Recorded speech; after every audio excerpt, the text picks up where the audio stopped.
Bonjour et bienvenue à tous. Pratiquement tout le monde aurait peur d'être face à face avec un lion, n'est-ce pas vrai? Ou alors de tomber dans l'eau où se trouve un requin. Bah oui, ce n'est pas du tout quelque chose que l'on souhaite. Avoir peur de ces animaux, c'est normal. Mais avez-vous peur des insectes? En fait, presque personne n'a peur en voyant un moustique ou une fourmi. Pourtant, dans la vidéo d'aujourd'hui, vous allez découvrir que quelques insectes très petits peuvent être plus dangereux que les féroces animaux sauvages. Voici donc les 10 insectes les plus dangereux du monde. N'hésitez pas à liker la vidéo si elle vous plaît et si vous êtes nouveau sur la chaîne, n'oubliez pas de vous abonner et d'activer la notification pour ne rater aucune de nos prochaines vidéos. On commence.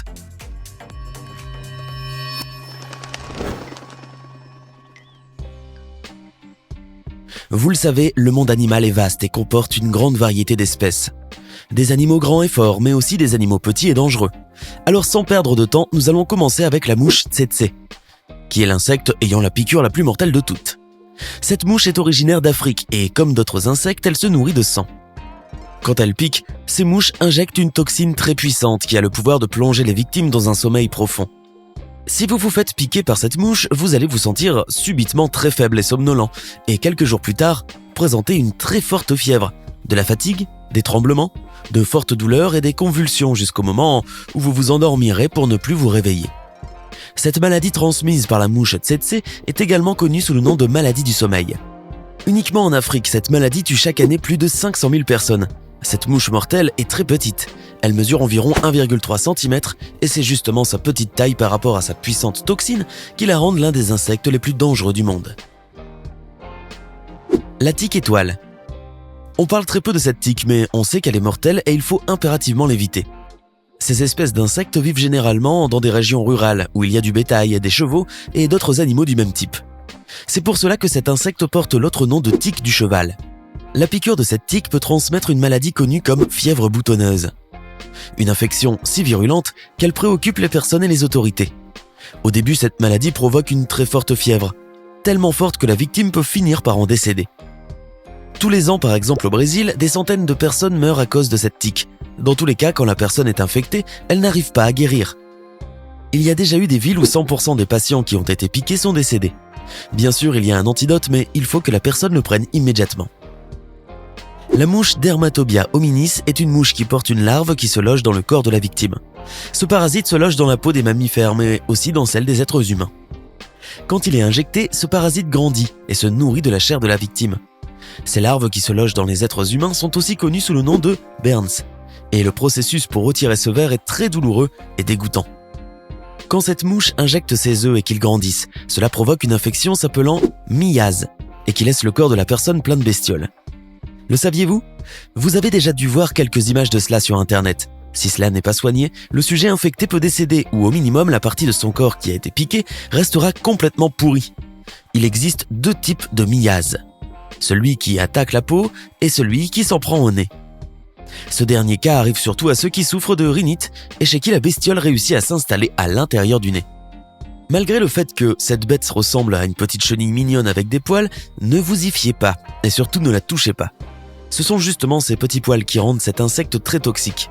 Ils sont reliés à plusieurs glandes venimeuses et ils sont tellement fins qu'en touchant la chenille, ils pénètrent facilement dans la peau, tels des épines acérées. Et une fois que ce poil est à l'intérieur de la peau et d'une façon très simple, le poison pénètre dans le corps et, en quelques secondes, la victime peut commencer à avoir des nausées, de fortes douleurs dans la poitrine, à vomir et même à ressentir des convulsions. Ces désagréables sensations peuvent durer jusqu'à 12 heures. Dans la plupart des cas, on ne peut rien faire, il faut juste attendre que le temps passe. Seulement, pendant cette longue période de 12 heures, la toxine peut s'aggraver et provoquer un problème respiratoire, obligeant à consulter rapidement un médecin. Voilà pourquoi je vous donne un conseil. Si pour une raison quelconque vous touchez à un tel insecte, ou je ne sais pas, si vous vous êtes fait piquer par un insecte dangereux, allez à l'hôpital en essayant d'amener avec vous l'animal incriminé. Il est évident que dans le cas de cette chenille, vous ne pourrez pas l'attraper par la main. Mais vous pouvez la transporter dans un pot. En effet, il est important que le médecin voie l'insecte. Cela lui permet de savoir quelle toxine vous a infecté et il lui sera ainsi plus facile de vous soigner. Avant de continuer la vidéo, il est temps de répondre à la question du jour. Elle est très facile aujourd'hui, car si vous avez bien écouté la vidéo, vous pourrez tout à fait y répondre. Bon, écoutez bien.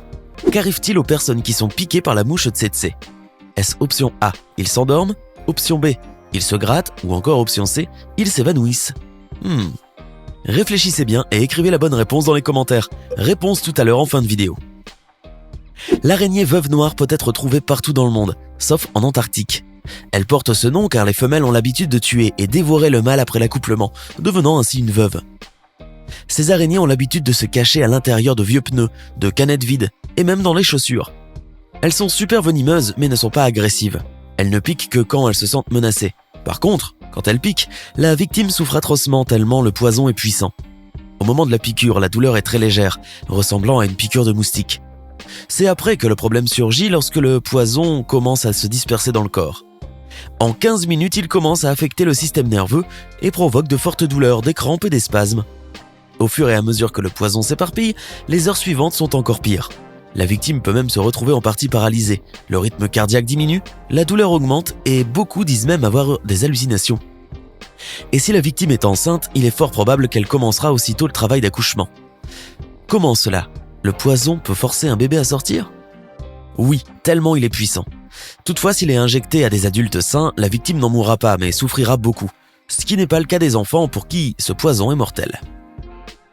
Le barbier est aussi connu comme l'insecte du baiser, parce qu'il a l'habitude de piquer la joue de l'être humain pendant que ce dernier dort, surtout celle des bébés et des enfants. Il transmet un parasite qui s'appelle Trypanosoma cruzi et qui provoque la fameuse maladie de Chagas. Cette maladie est transmise par les selles de l'insecte. Le barbier pique et ensuite évacue ses selles sur la peau.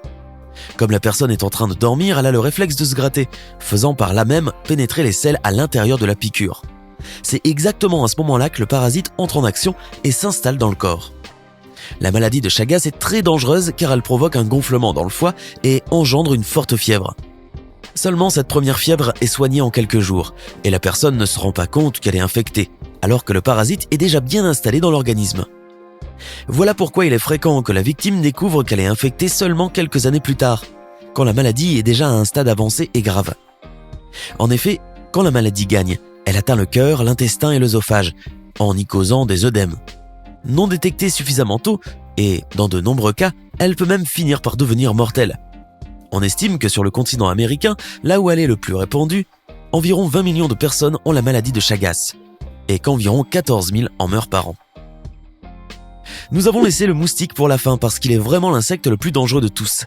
Personne n'a peur en voyant un moustique et pourtant, on devrait au moins être inquiet en voulant le tuer. Avez-vous déjà vu la quantité de moustiques qu'il y a partout ? Et dans la plupart des cas, ils sont remplis de maladies.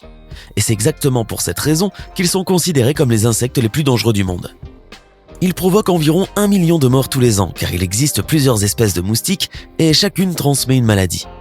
Et l'une des plus mortifères est la maladie connue sous le nom de paludisme, une maladie tellement dangereuse qu'elle est responsable du décès de millions de personnes.